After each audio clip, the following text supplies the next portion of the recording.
What's up, guys? So we're at Ferrari, if you couldn't tell, and we're finishing up some small stuff on the Trans Am. What did we get? We got the wheels on. I still have to do an alignment. I have just wired up the trunk release switch. That's these wires here. The switch is back at the other shop, plus the glove box still has to be put in. The switch goes in right there. That air hose still has to be hooked up to that vent over there. But the radio is in. The entire interior is in and beautiful. Still undecided on these window louvers. Never been a big fan of them. But let's see. The whole dash is in and working. We're all good to go now. High beam indicator works, and my lights. I showed you all that stuff last time. Everything in the cluster is set up except for, actually I just got to quickly ohm out the fuel sender, because we don't know what fuel sender is in this tank. We got this tank secondhand. It was brand new, but secondhand, and we don't know which sender is in it. Could be a GM 030, 090, a 0250, could even be a custom sender, not even a GM one. And I have to calibrate the speedometer, but to do that I have to actually drive it, so I got to get the alignment done and throw a plate on it so we can take it for a drive. But we have made massive headway. It's just about ready to be delivered back to the customer. We're just finishing up a ton of odds and ends. We've got to do the weather strip on the cowl induction, and engine bay wise I think the only things we got left to hook up is the washer pump, and then just clean up all the wiring and loom everything nice and tight and together and hidden. Other than that, we're just going to keep chipping away here and get this thing done so I can take it for a test drive. Oh, the beard's gone. I don't know if you guys noticed. It's my annual shedding. I can only do it for so long, and it's 80 something degrees. No, it's 90 today actually, after the 4th of July. And it was manageable, but I would just rather have it short. My hair grows so fast. I'll have a beard again in like 3-4 days, like full length. Other than that, we're gonna get going on this thing and finish up a whole bunch of odds and ends. So today we did a bunch of interior stuff, a little bit of tuning, and a little bit of exterior stuff. So we cleaned up all the wiring under the dash. It's all cleaned up, tied up, put away neatly now. We put in the switch over there for the Dakota Digital dash for programming and checking options. I got the center console vent in for the AC, for the vintage air. We cleaned up all the wiring on this side. This is actually has come out for the last time, so I can permanently mount this in now. I just got to get the screws to put in up there. Did a little bit of idle tuning today. Played around with the MSD Spark because that's new stuff for me, and I love playing around with new stuff and teaching myself all of that crap. It's pretty self-intuitive, so. But I like playing with the options. So I had to turn off idle spark control to set the idle on the Sniper, and then turn idle spark control back on. Otherwise you won't get a true idle setting, and the idle spark control and IAC will be fighting each other. I think we're just about ready once we get the plate to take it for a test drive out on the road. Oh, and also the cowl is sitting over there on my chair. The weather strip is on that, so sealed into that hole now. Oh, radio buttons are on. Those are all in. And I think that's about it for now. Tomorrow we're gonna work on some shit. I think I may actually do the alignment tomorrow. I think I'll have time to do that finally, because I'm actually working at work. Who wants to do that? But yeah, I think the alignment tomorrow. And then it's just waiting for the plates to get here to take it for a drive. It's almost time to do my best Burt Reynolds impression. Alright, it's the next day. We've got a couple of things taken care of already. The trunk switch is in. Cleaned up and painted the bezel for this. Cleaned up and painted the bezel for the headlights. Them bright headlights. And we're gonna keep trucking on. He just went to the shop to grab me the glove box and both of the brackets to mount the hood pop, which is up front on this under the bumper.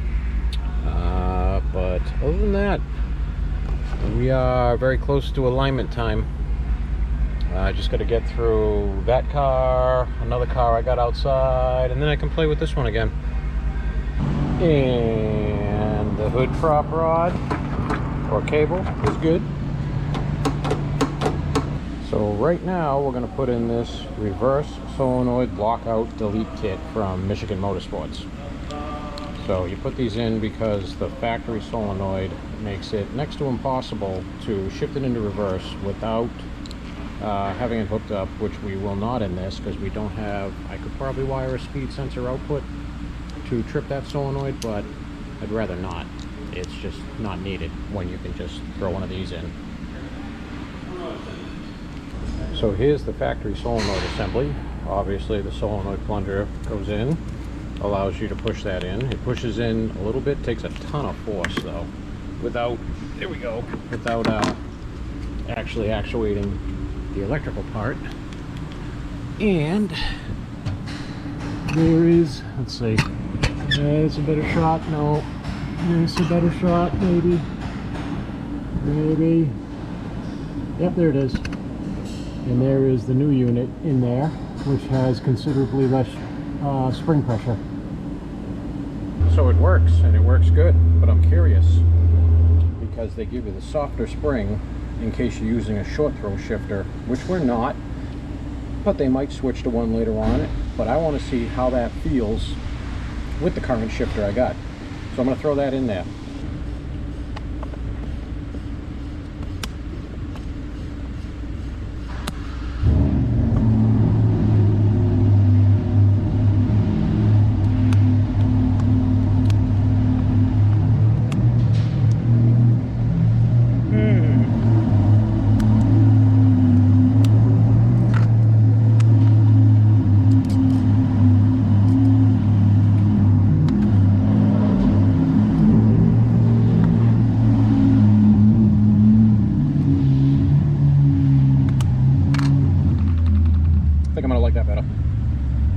So I definitely like that better. The other one was nice, but this one, so we got neutral, there's your reverse. I like that so much better. Smooth and easy. Before, you had to put enough force on this with the factory solenoid in there that I felt like I was bending the shifter. So that's great. There's reverse. First, second, third, fourth, fifth, sixth, reverse. Beautiful. One more thing done off of a never-ending list of small things to do.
Okay, here we go.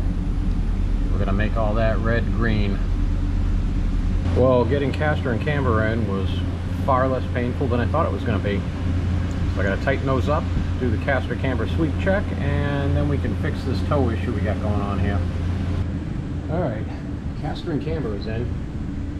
I'm gonna do the toe, doing this side first, and the other side, well, what are we? 2.81 degrees out. Not bad, actually. And of course, it's gonna be a 1/2 inch, not a 13 mil, because nothing on this car is metric, and that was dumb of me to assume that. I'll be right back. Okay, I also realized my 1/2 inch I cut in half a while ago because I needed to make a special tool out of it, so we got the every wrench.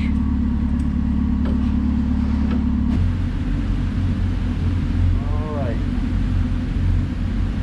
So, get this locked in.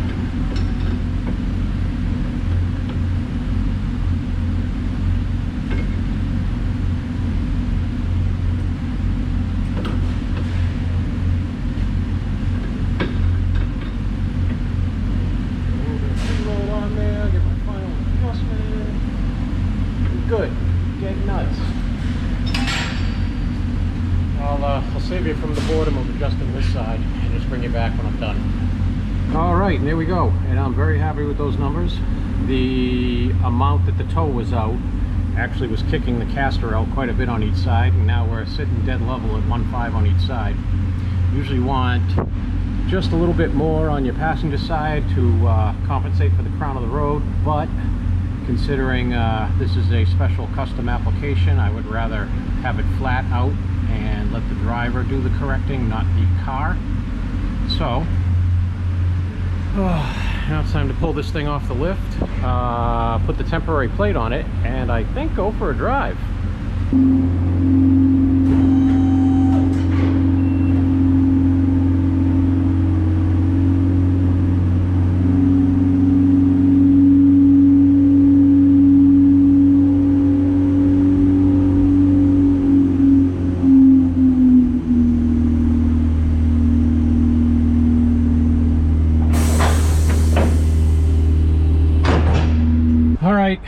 Here we go. You can see the anticipation. First test drives are always a pain in the butt. So we're gonna go.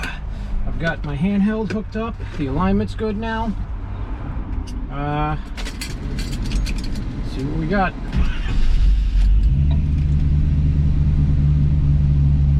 Alright. Everything looks good for now. Gonna see, where can I put this thing? I really should have this Velcroed up there, but we don't have any Velcro. I'm just gonna stick it, whatever, I'm just gonna put it on the seat here. That'll work for now. Actually, let's see. Oh, you know what?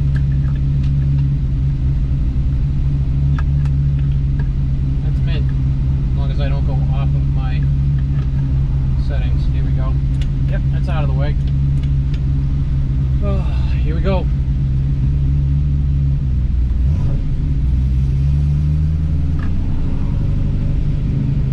Going to be a short drive up and around the neighborhood and back. Just want to make sure there's no big bugs or anything.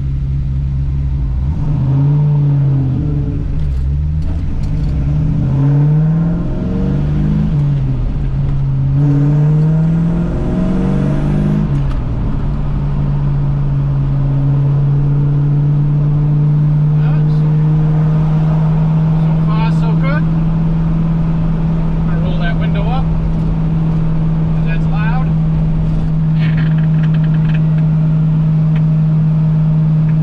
Of course, there's going to be rattles and stuff. Still got to work out. Chassis actually handles very nicely, as it should. So the throttle input, I got to take a look at. I think we may have to do a different throttle cable because it's like I got pushing, pushing, pushing. Oh, it's down. So I got to take a look at that. Also going to wear the rust coating off the brakes.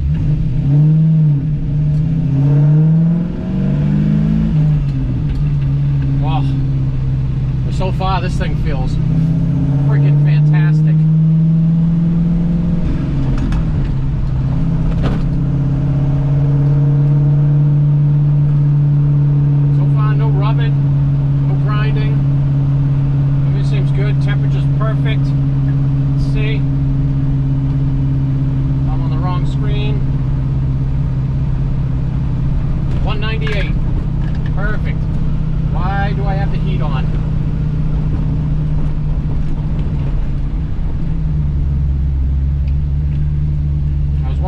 getting hotter in here. It is hot as balls today here in Massachusetts, but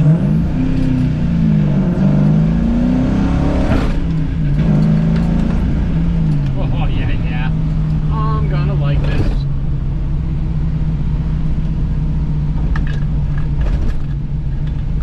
Yeah, that gotta work on that throttle input. I gotta take a look at that. I think the cable actually might be binding up a little bit. We might have to do a custom low car cable, because the cable that's in this is a factory one. Oh, that's 4. It's a very tight ratio shifter or transmission gate with a long shifter handle. Where we at here? We're cruising along. Got 60 pounds of oil pressure at 2200 RPM. Mint. I mean, this feels great. Very bumpy road here, so it's probably going to rattle all over the place. So we're going to have some rattles because we didn't do anything with the body on this. This was strictly powertrain and frame.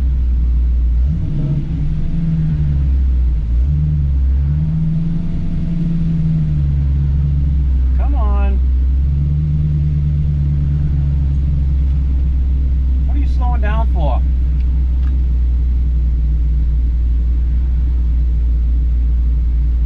Here, idling right at 900 where I have it set.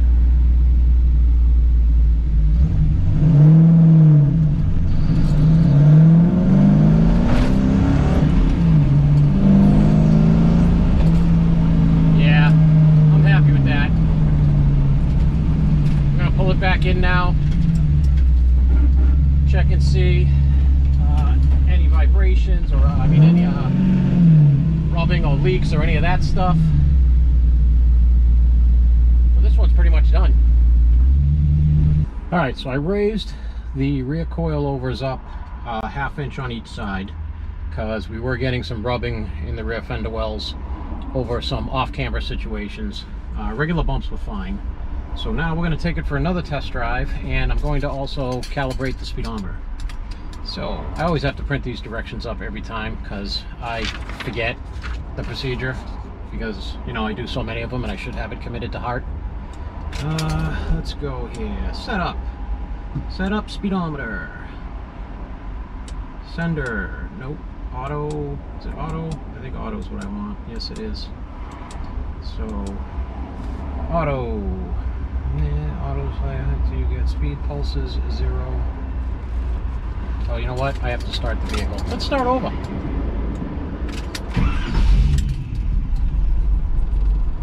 I still got to work on the idle a little bit. Oh, look at that. 1 sec.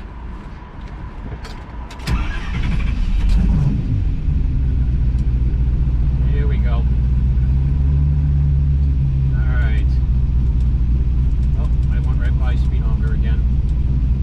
We're gonna turn the AC on. Speedometer, speed. Sender. Auto. Pulses. I gotta drive until that gets anywhere between 2,000 to 250,000, and then after that, press and release the switch, and the readings will zero out, and I should have a speedometer. Let's roll this window up.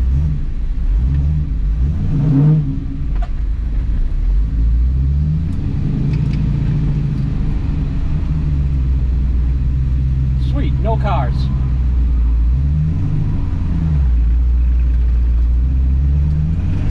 I got pulses.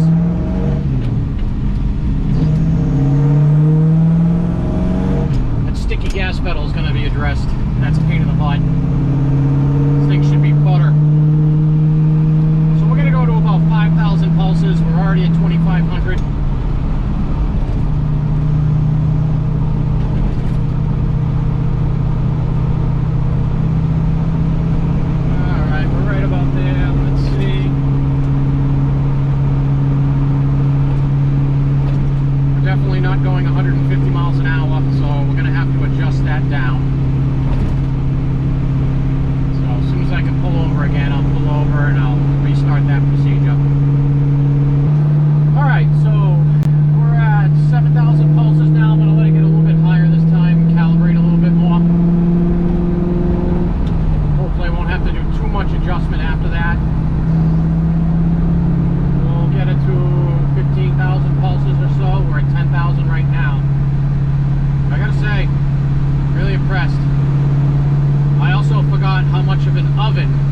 make it when the sun's coming through. So we're at 13,000 pulses, 14,000 pulses. Alright, there's 15. Let's see where that puts us. That's better. So we're at, on here, about 55 miles an hour. I gotta open up my Speedo app. I'm actually gonna set this on right there. So we're going about 55 miles an hour right now.